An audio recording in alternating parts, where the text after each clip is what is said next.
Desde la base aérea militar número 1, en Santa Lucía el cielo se ha teñido de esperanza. No es solo el rugido de los motores de nuestras aeronaves de la Secretaría de la Defensa Nacional lo que escuchamos hoy. Es el rugido de un país que, ante la tragedia, no sabe mirar hacia otro lado.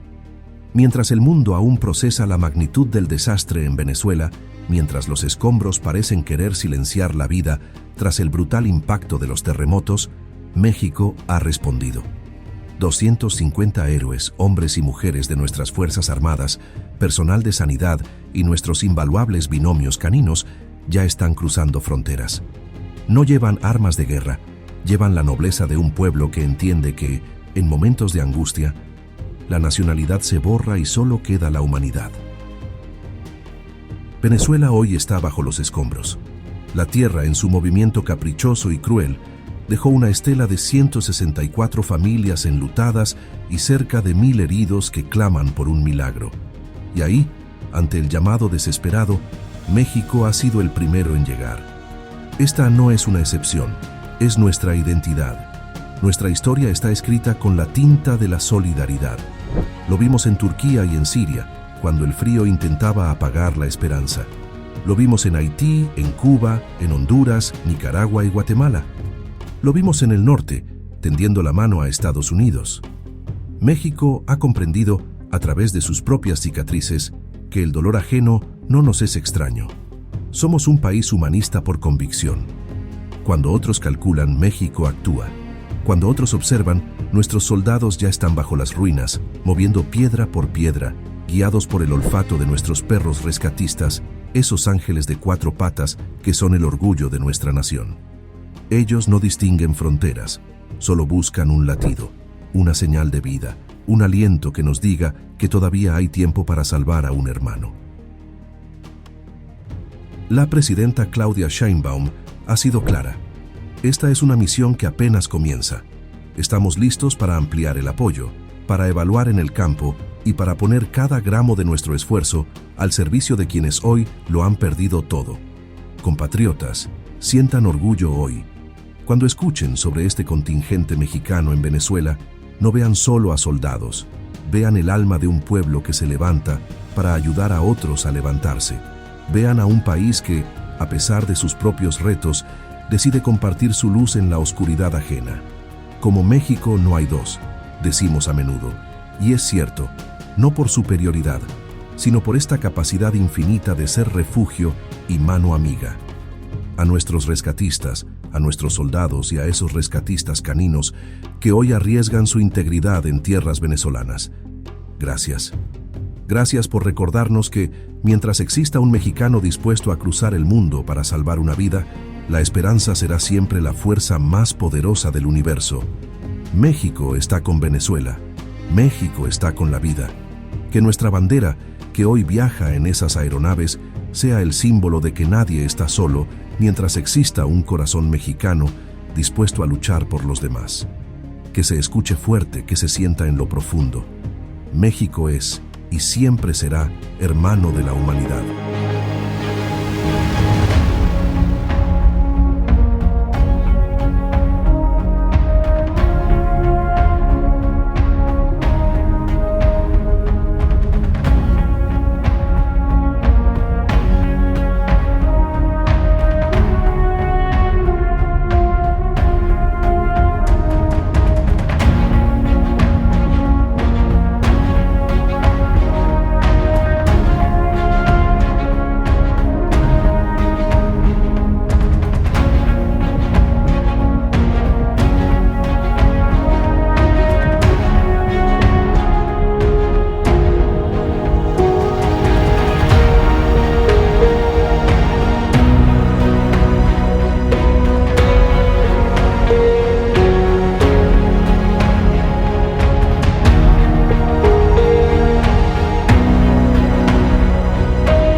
Antes de ello quiero mostrarles unas láminas del apoyo que estamos dando a Venezuela.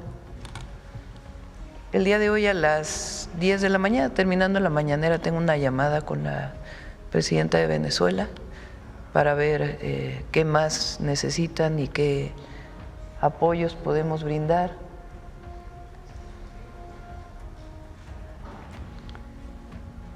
Este es el agrupamiento Yumare. Este es un informe que me dio el general secretario esta mañana. Son 250 militares que llegaron, 18 canes y 2 representantes de la Secretaría de Relaciones Exteriores. Adelante. Enviamos también insumos médicos, herramienta y equipo. Adelante.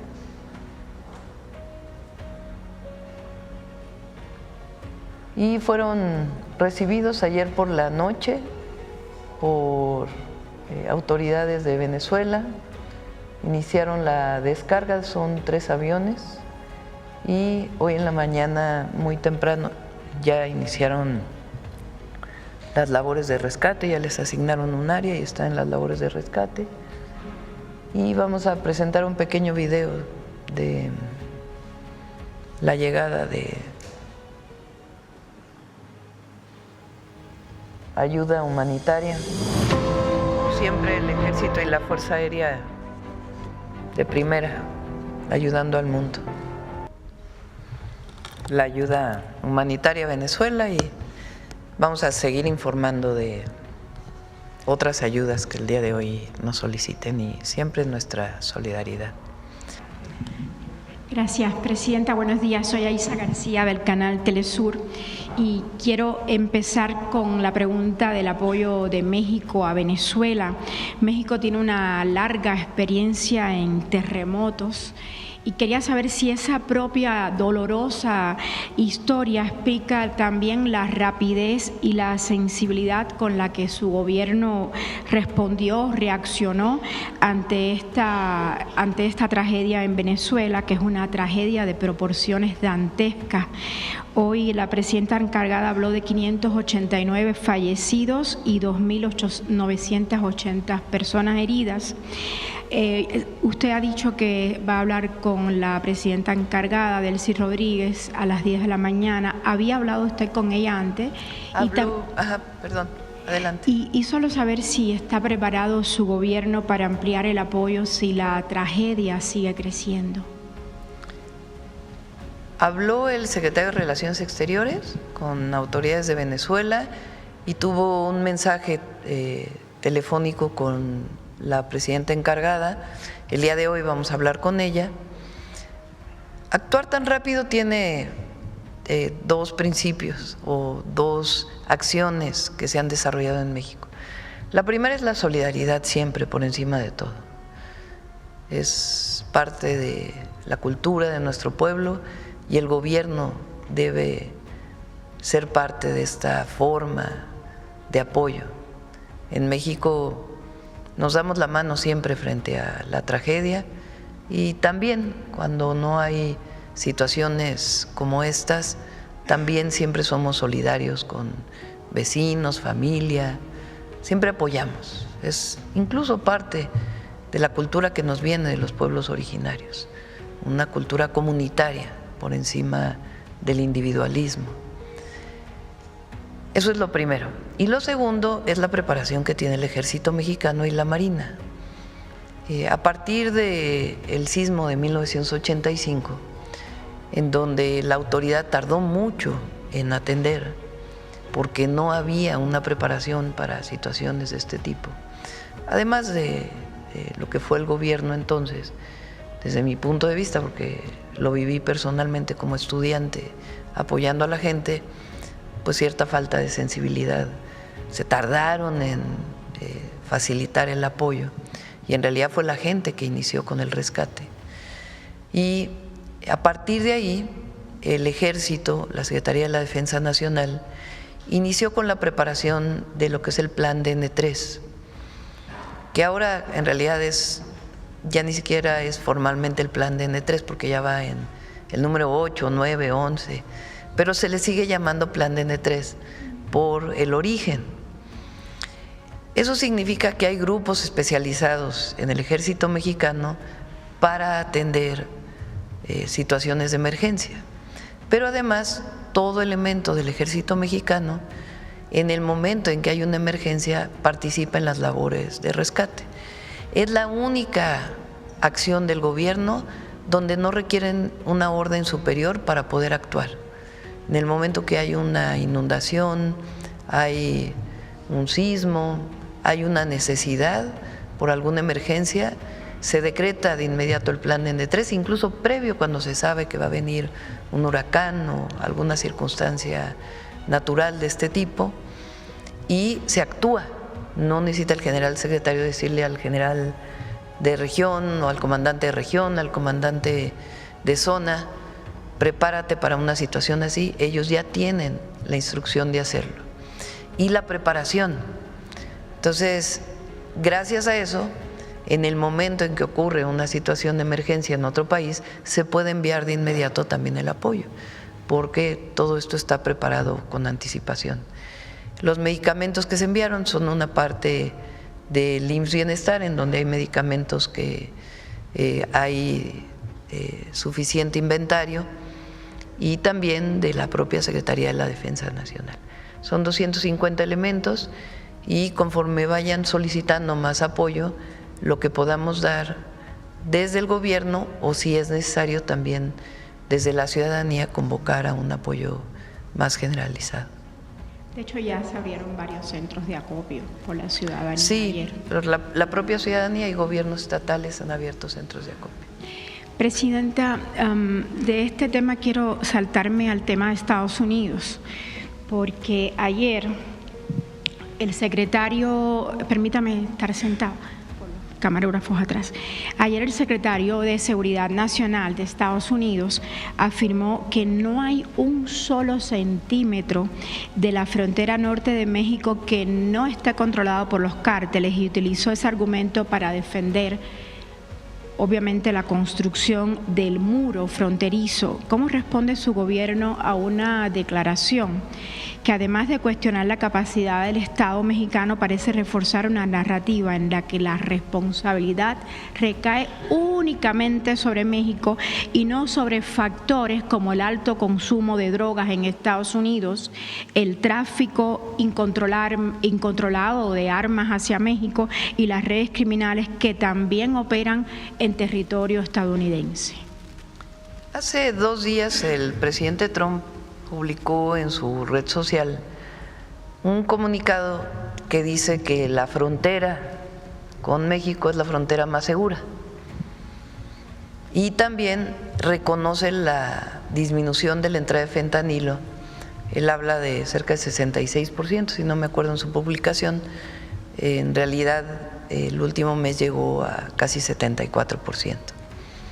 Entonces, no podría haber una frontera segura si no se trabaja de los dos lados, si no hay colaboración, Estados Unidos de su lado y nosotros de nuestro lado. Desde nuestro punto de vista, siempre se ha mantenido así, incluso por todos los gobiernos de México. No soy la única presidenta que lo ha planteado así, sino presidentes incluso de distintos partidos políticos, de que no es necesario un muro, que lo que se tiene que construir entre Estados Unidos y México son más puentes, no más muros. Esa ha sido una posición de México siempre y es nuestra posición.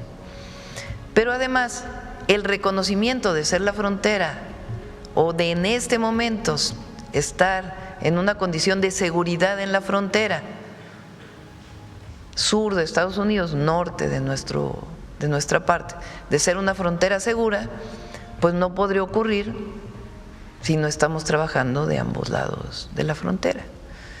Entonces, hay mucho también en este momento vinculado con la elección que ellos tienen en noviembre. Como hemos dicho, nosotros no queremos que usen a México. Hay muchos temas en Estados Unidos importantes de atender para que se use a México como parte de la campaña.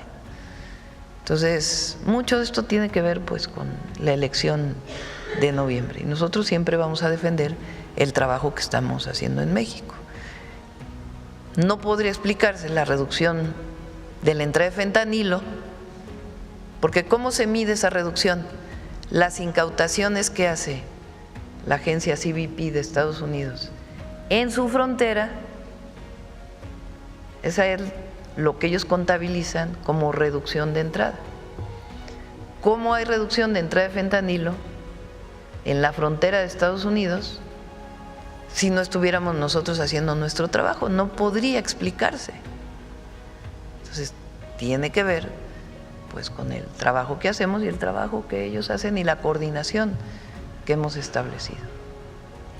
Por otro lado, la Suprema Corte de Estados Unidos, Presidenta, permitió que al gobierno de Donald Trump bloquear solicitudes de asilo en la frontera con México. ¿Qué mensaje envía esta decisión a nuestro país? Y quería saber si a usted le preocupa que el derecho de asilo, como en este caso, quede subordinado a los intereses políticos en Estados Unidos. La Suprema Corte de Estados Unidos. Bueno, en realidad tiene que ver con una decisión que tomó el presidente Trump cuando entró al gobierno. Había un esquema de entrada a Estados Unidos que había desarrollado el presidente Biden, CBP-1, que era el CBP-1,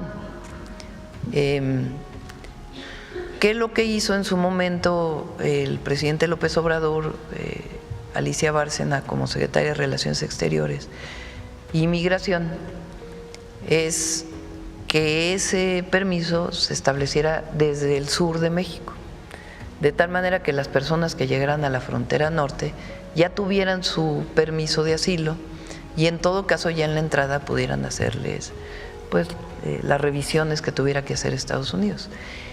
CBP-1 lo desapareció el presidente Trump el primer día que entró al gobierno. Y ahora la Suprema Corte, lo que entiendo, pues es que ratifica esta decisión del presidente Trump de quitar el CBP-1. Y pues es una decisión de Estados Unidos. Nosotros lo que hacemos es, ahí donde hay migrantes de otros países en la frontera sur, pues buscar la manera ya sea de que se queden en México, si tienen algún problema en su país, o si desean regresar a su país, darles las facilidades para que regresen. Presidenta, hay un tema que quisiera retomar y es después de la experiencia de lo ocurrido entre la decisión del gobierno de Chihuahua, la decisión unilateral y no autorizada. Quería saber si hay avances en esa investigación y qué lecciones deja este caso para garantizar que no vuelva a repetirse una acción similar. Por ejemplo, quería saber si su gobierno modificó o reforzó los protocolos para impedir que agentes extranjeros, como en este caso de la CIA, participen en operativos sin el conocimiento y la autorización de las máximas autoridades del país o las autoridades de seguridad. Las autoridades estatales deben cumplir con la ley. La Fiscalía está haciendo su investigación y ellos tienen que reportar hasta dónde ha llegado la investigación y si hay fincamiento de responsabilidades. Ya lo tiene que informar en su momento la Fiscalía, si ese es el caso. Pero todas las autoridades en México no podemos decir que no conocemos las leyes. Tenemos que cumplir con la Ley de Seguridad Nacional, todas, estatales, municipales y federales. Entonces, cualquiera que quiera tener una relación con una agencia de los Estados Unidos debe necesariamente pasar por la Secretaría de Relaciones Exteriores. Ese es el mecanismo. Si no pasa por la Secretaría de Relaciones Exteriores, no se reporta y no tiene el permiso federal, no tiene permiso, porque los estados no pueden dar permisos relacionados con otros países. Pueden tener intercambios culturales, educativos, pero en lo que se refiere a la seguridad, la participación de instituciones de otros países tiene que ser regulada necesariamente por la Secretaría de Relaciones Exteriores y tiene que ser informada y aprobada por un comité especial del Gabinete de Seguridad. Entonces, cualquier autoridad debe cumplir con esa ley. Mi última pregunta es sobre Colombia. El nuevo presidente declaró a los cárteles mexicanos objetivo militar y los responsabilizó de violencia en el Cauca. ¿Cómo recibe México una declaración con ese tono? Que yo vi una entrevista y era un tono bastante exaltado. ¿Buscará su gobierno un diálogo con el nuevo presidente colombiano para que el combate a los cárteles se dé con cooperación, como se hace con Estados Unidos, inteligencia y respeto a la soberanía, y no con declaraciones de guerra? Gracias.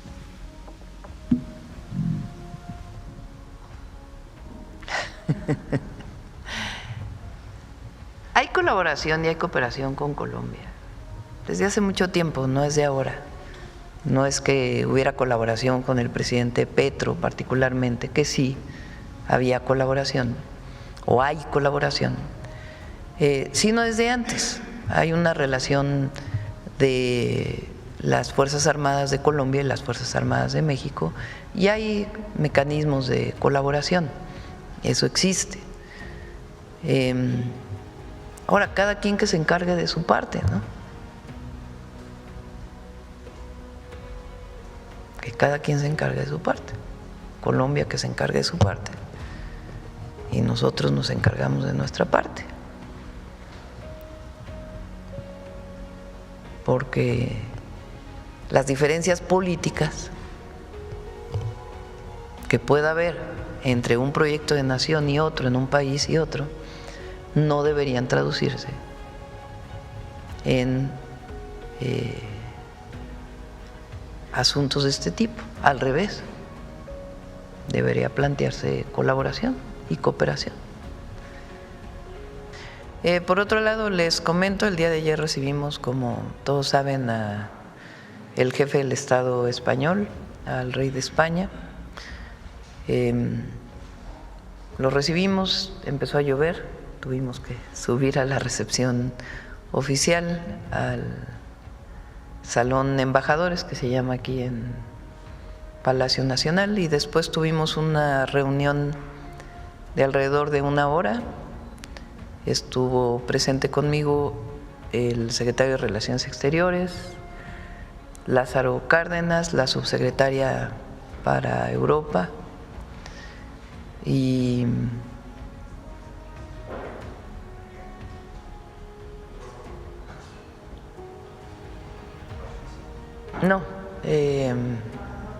y el embajador Quirino, exactamente, y el embajador Quirino. Y hablamos de distintos temas. El primer tema que yo toqué fue el tema de los pueblos indígenas, los pueblos originarios, la importancia que para México tienen los pueblos. Y hablé de por qué la solicitud del perdón era relevante o es relevante para nosotros, más allá de cualquier discrepancia que pueda haber. Y le planteé la importancia de que aún 28 millones, o por fortuna 28 millones de mexicanas y mexicanos se reconocen como indígenas, 69 lenguas que se hablan en México, y cómo el reconocimiento de las grandes civilizaciones, las grandes culturas, la grandeza cultural de México se vincula previo a la llegada de los españoles con el México actual. Cómo la resistencia de los pueblos ha sido fundamental en la construcción del México de hoy. Cómo los valores de los pueblos originarios han formado a las y a los mexicanos. Cómo durante años, incluso después de la colonia, los pueblos indígenas fueron discriminados, las y los indígenas. ¿Y por qué la importancia para nosotros de la reivindicación de los pueblos? Le planteé que para nosotros es un asunto de identidad nacional, de reconocimiento y de no a la discriminación, no al racismo, no al clasismo, no a ninguna forma de discriminación. Y que por eso es un asunto de dignidad para México. Él escuchó, planteó posteriormente que en este encuentro iberoamericano que se va a realizar en noviembre en España, en Madrid, una de las mesas de trabajo es justamente sobre pueblos originarios, sobre pueblos indígenas, y que a él le interesaba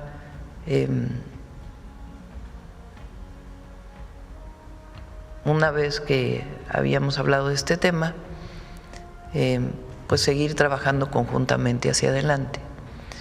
Hay 3 exposiciones que van a España, acordamos eso, que ya habían sido trabajadas previamente con el equipo del gobierno español. Una sobre la República Española, los refugiados de la República, otra sobre Sor Juana Inés de la Cruz y otra sobre la cultura maya, los pueblos mayas, que van a ir poco a poco a España. Entonces fue una reunión muy cordial, es una persona muy sencilla. Terminó la reunión, hablamos de otros temas, evidentemente, del tema comercial, del tema económico, de la situación del mundo, de cómo es importante reconocer la Carta de las Naciones Unidas, lo planteó él, la autodeterminación de los pueblos, la paz. Y terminando la reunión, fuimos al mural de Diego Rivera, que está en las escalinatas, que como ustedes saben se llama La Epopeya del Pueblo Mexicano. Y ahí tuvimos una conversación también sobre pues, la situación del mundo, cómo vemos a México, y después se despidieron. Él se fue a Guadalajara y el día de hoy pues va a estar presente en el partido de la selección española y se regresa a España. Entonces creo que fue una reunión buena, cordial, y repito nuevamente, esta reunión no se hubiera podido dar si no hubiera habido por parte del gobierno español y del jefe del Estado español, el rey, en su momento la visita a la exposición de mujeres indígenas y ahí haber reconocido en su forma, en su manera, abusos que se realizaron durante la llegada de los españoles, durante la llamada conquista.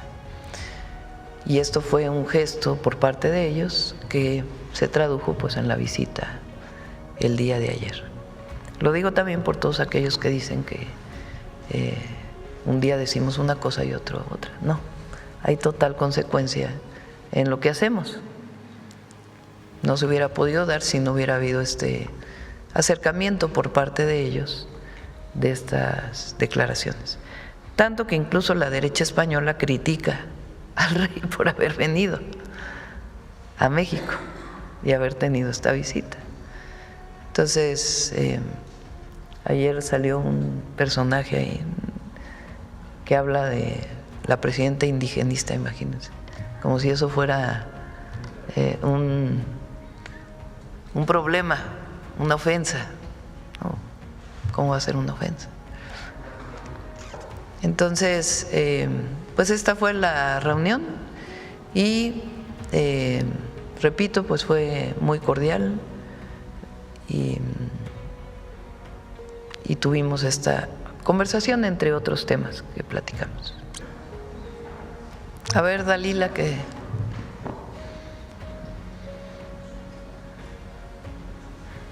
Gracias, Presidenta. Dalila Escobar, de Proceso. Primero quisiera preguntarle, me voy a quedar sentada.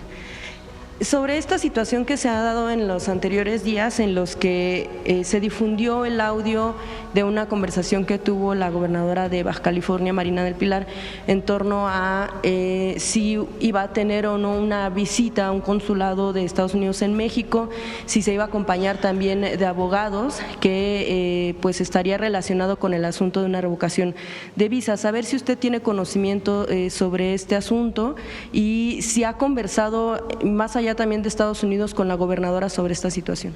Sobre este tema no he conversado con ella y pues ella tiene que aclararlo. Creo que ya lo aclaró. Entonces pues es un asunto de ella y entiendo que ya salió a aclarar. Sí, ella había mencionado que no quería, bueno, en el audio de hecho se escuchaba que no quería que se filtrara esa conversación, que también había acudido a un abogado, Michael Nadler, quien, bueno, pues fue un fiscal federal en Estados Unidos y que además de alguna forma ha atendido temas, por ejemplo, como lavado de dinero, el abogado. Entonces ella decía que actualmente ya no lo es y que a final de cuentas en algún momento pues sí hubiera requerido de sus servicios. Saber si esto a nivel nacional no es relevante por la situación que se ha dado en torno a otros también políticos, incluso de diferentes partidos. Ya lo aclaró. Ya no hay nada más que aclarar en torno a esta situación. También, Presidenta, sobre la información que se da a conocer respecto de los bienes que tiene el exfiscal general de la República, Alejandro Gertz Manero, que actualmente, bueno, pues es embajador de México. Quisiera preguntarle si son muchísimos inmuebles, es una fortuna que asciende a varios millones por muchos años y también autos de lujo, si es un ejemplo, pues, de austeridad para cómo viven muchos mexicanos en nuestro país. Bueno, él lo declaró, ¿no? Sí, es una declaración. La información viene de una declaración de él, de su patrimonio. Y él dice que ese patrimonio viene pues de su familia, de lo que él ha adquirido. Entonces, él fue transparente y declaró su patrimonio. Entonces, pues es su patrimonio.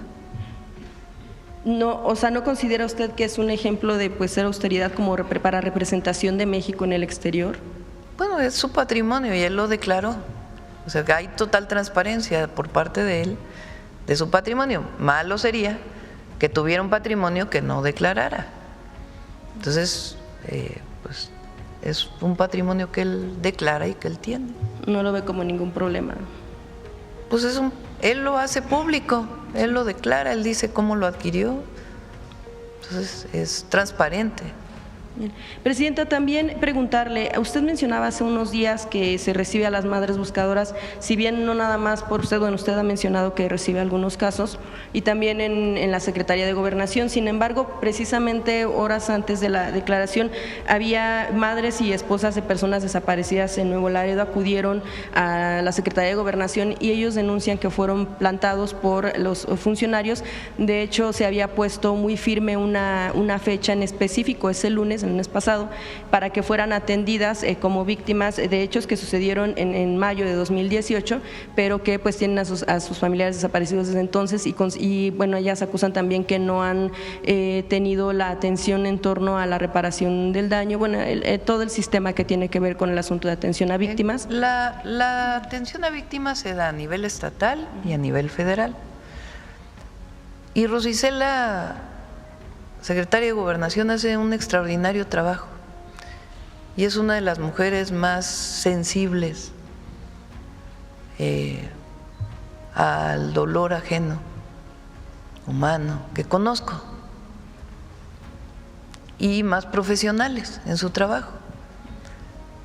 Entonces, ustedes han sido testigos, de hecho, porque ha habido momentos en que esas reuniones son públicas, de la atención que ella y el equipo de la Secretaría de Gobernación brinda cuando se solicita apoyo por parte de colectivos de familiares de buscadores. Entonces ahora se dice que no hay atención. Mi equipo, fíjense, iba a mandar una fotografía de una reunión que yo tuve con fuera de la ciudad, una atención que hice a una persona de un colectivo que habían dicho que no había recibido. Yo les dije no la publiquen, no quiero que se publique, porque este no es un asunto de andar presumiendo si te reúnes o no te reúnes. El asunto es lo que hace uno. Entonces, Rosa Isela hace un excelente trabajo y cada 15 días se reúne y está de manera permanente. Y la compañera que es de la comisión de búsqueda, pues está en todo el país, apoyando, ayudando, de manera muy profesional. Igual ayudando no solamente como víctimas, sino en la búsqueda de las personas desaparecidas. Y están haciendo un trabajo muy encomiable, la verdad, de mucha sensibilidad social y profesional en el sentido de encontrar a las personas desaparecidas. Entonces, si alguien solicita la reunión, estoy segura que Rosa Isela se las va a dar, si no ella, todo el equipo de la Secretaría de Gobernación. Sí, este grupo de madres y de esposas lo que decían es que se les había fijado la fecha para el lunes 22 y que de hecho fue el subsecretario Medina. Sin embargo, al momento de llegar a la Segov los tuvieron varias horas esperando y al final se tuvieron que retirar porque además les dijeron que si no se les había dado el dinero para los viáticos, entonces eso quería decir que la reunión que se había fijado con formalidad no se iba a llevar a cabo. No tengo la información particular de esa reunión, pero sí te puedo asegurar totalmente que Rosa Isela, Arturo, son personas de una enorme sensibilidad,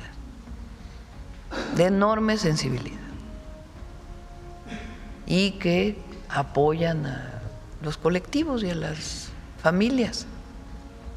Entonces, a lo mejor se dio una situación en algún momento y en todo caso se tiene que aclarar, pero hay una tensión muy importante. Y finalmente, Presidenta, quisiera preguntar una duda que ha surgido también en medios. ¿Sigue al frente el general Águila del Tren Maya, Lozano Águila? No, hubo un cambio. Es normal ese cambio, no es en particular por alguna razón. La Secretaría de la Defensa Nacional tiene como norma hacer cambios cada 2, 3, 4 años a las personas que están en diversas responsabilidades. Y fue una decisión del general secretario. La sustitución, no recuerdo ahora el nombre del general, estaba él a cargo de Banjército y ahora se fue a cargo del Tren Maya, y el general Águila entra a cumplir otras funciones. Pero es parte pues de la rotación que ellos hacen normalmente en las distintas responsabilidades que tienen, sea relacionadas con la seguridad o sea relacionadas con otros temas. No se había hecho público este cambio, ¿verdad? Sí, lo hizo público la Defensa Nacional en su momento. Sí. Y tiene que ver, bueno, ya decía usted que no tiene que ver con el tema del desarrollo al frente del Tren Maya, pero ¿cómo considera usted que ha sido este proyecto a lo largo de todo este tiempo? Muy bueno, buenísimo, extraordinario. ¿Ya logró los números que estaban buscando? Hay un plan. Ese plan tiene que ver con ir aumentando los ingresos para en el 2029, además con el funcionamiento de la carga, porque así son en general los trenes, con el funcionamiento de la carga van a avanzar en su punto de equilibrio, igual que el caso de Mexicana, pero tienen asegurado su financiamiento por un esquema que dejó el presidente López Obrador para el financiamiento de los primeros años del Tren Maya. Entonces no tiene ningún problema y va muy, muy bien el Tren Maya. ¿En cuántos años más veríamos que ya está pues en el nivel? Se ha presentado incluso aquí en la mañanera se ha presentado cuál es el punto de equilibrio, cuándo se va a lograr, por qué se va a lograr en ese momento. Es un trabajo muy profesional. Gracias. Bueno, vamos de este lado, a ver, la compañera allá. Ay, gracias. Gracias, Presidenta Amanda. Me voy a poner de pie, pero no sé si les afectó el tiro. Bueno, me quedo sentada. Presidenta, desde hace 8 días en la Segov hay un plantón de un colectivo trans llamado YECA, encabezado por Victoria Sámano. Ellas piden una reunión precisamente con Rosa Isela y piden salud para las personas trans, atención a las enfermedades por modelantes, acceso a terapias de reemplazo hormonal, cirugías de reafirmación de género en el tema de educación, apoyos para terminar la educación básica, porque hay algunos rezagos. Algunas de las hermanas trans solo tienen primaria y secundaria, y en cuanto a trabajo, ellas piden capacitación y apoyo para que las personas trans puedan emprender y asimismo autoemplearse, ya que no les dan trabajo precisamente por la discriminación. Le decía, presidenta, ellas piden una reunión con Rosa Isela y no han tenido este diálogo con ella. Incluso hasta elementos de la Guardia Nacional han querido desalojarlas del plantón que tienen ahí afuera de la Segov. ¿Cuál es su postura, presidenta, respecto a este tema? Las ha atendido Secretaría de Gobernación, no necesariamente Rosa Isela, pues que ha tenido mucho trabajo. A veces ella personalmente no tiene la posibilidad de atender de manera personal, pero sí han sido atendidos por la Secretaría de Gobernación, las subsecretarías que corresponden. Algunas cosas corresponden al gobierno federal y otras corresponden a los gobiernos estatales. En algunos casos, por ejemplo, cuando fui jefa de gobierno, se puso la primera clínica para personas trans. Esa clínica sigue funcionando a cargo del gobierno de la ciudad. Se quedó ahí y no pasó al IMSS Bienestar, por considerarse que es un tema que corresponde más bien al Estado. Entonces, lo que se está buscando también es, porque la mayoría son de la Ciudad de México, cómo una parte también puede ser atendida por el gobierno de la Ciudad de México. Pero se les ha atendido no directamente por Rosa Isela, pero por equipo de la Secretaría de Gobernación. ¿Puede haber un diálogo precisamente con otros elementos del gobierno federal, presidenta? Sí, y hay que traer a los gobiernos estatales que correspondan también para su parte de atención, porque hay una parte que le corresponde al gobierno federal, pero hay otras, por ejemplo, incluso en la normatividad que tiene que ver con no a la discriminación, con erradicar la discriminación. Mucho tiene que ver con el gobierno federal, pero hay otra parte que son los gobiernos estatales quienes tienen que hacer las acciones necesarias para que no haya discriminación.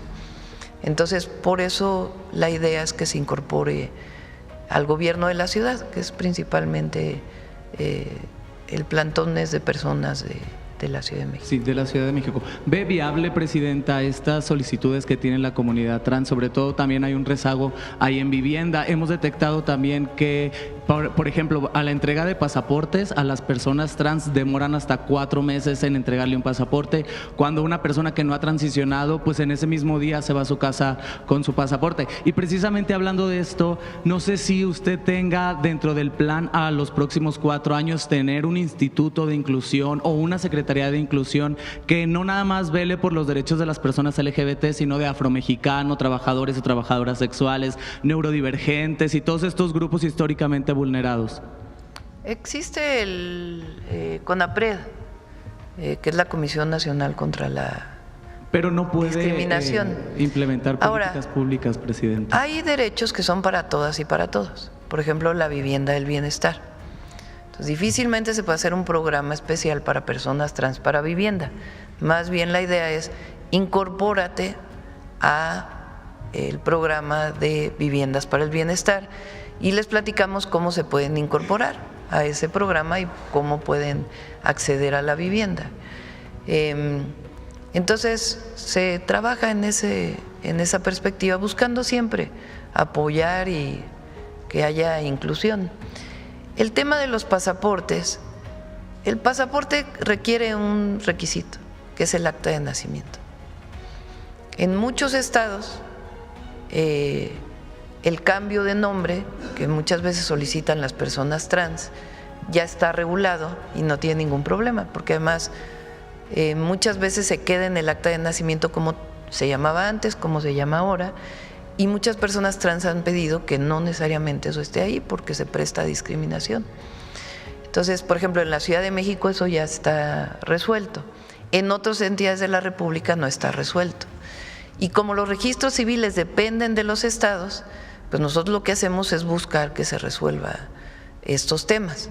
Pero muchas veces tiene que ver, nuevamente repito, con los temas estatales. Por eso la mesa de trabajo tiene que ser con el gobierno federal y también con los gobiernos estatales. Pero hay toda la apertura de nuestra parte para poder atender a las personas trans y poder garantizar sus derechos. Y ya por último, Presidenta, mañana es el día de la marcha, precisamente. El llamado que hace usted, políticas públicas, a los demás seguidores del movimiento, a la oposición, a la ultraderecha, ¿qué llamado haría precisamente para mañana, que es, digamos, la fiesta máxima de la comunidad LGBT? Pues lo primero es no la discriminación bajo ninguna circunstancia. Que justamente, por cierto, es la ultraderecha, la derecha, quien visualiza a las personas de una sola manera y no tiene visiones de inclusión y de diversidad. Eso es una característica de la derecha. Y nosotros tenemos una visión de inclusión en todos los sentidos y de apertura de derechos en la medida de lo posible. Digo de lo posible porque muchas veces hay limitaciones presupuestales para garantizar, no garantizar, sino abrir nuevos derechos. Pero en la medida de lo posible, evidentemente, lo que buscamos es la inclusión, la no discriminación y el reconocimiento de los derechos de todas las personas.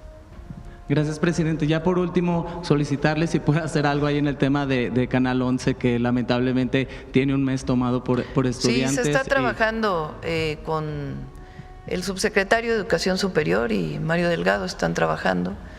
Son pocos estudiantes ya los que tienen tomada el Canal 11 y sí llamamos a la entrega del canal y se están atendiendo demandas que tienen del Politécnico.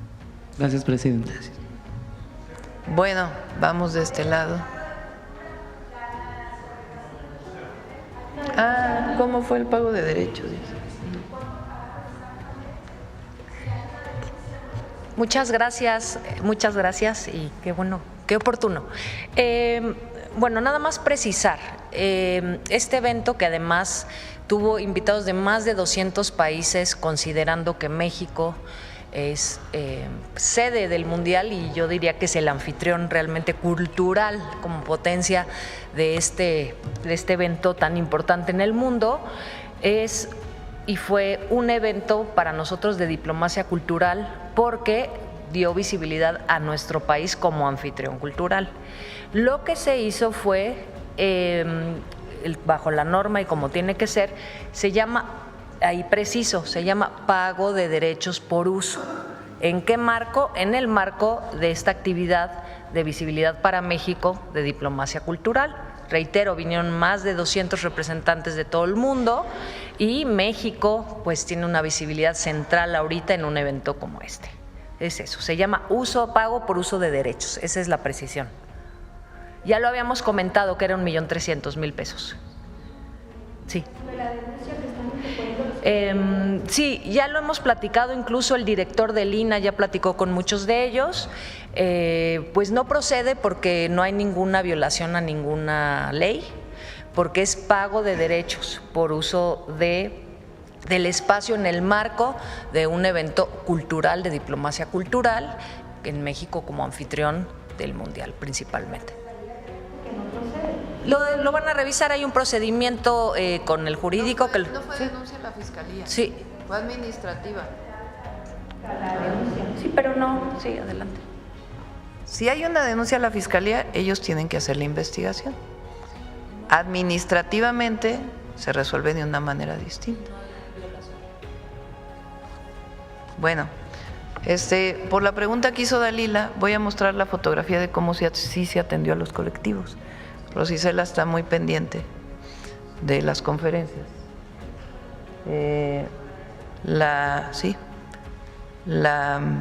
Los atendió Claudia Galindo, directora general de Estrategia para Derechos Humanos.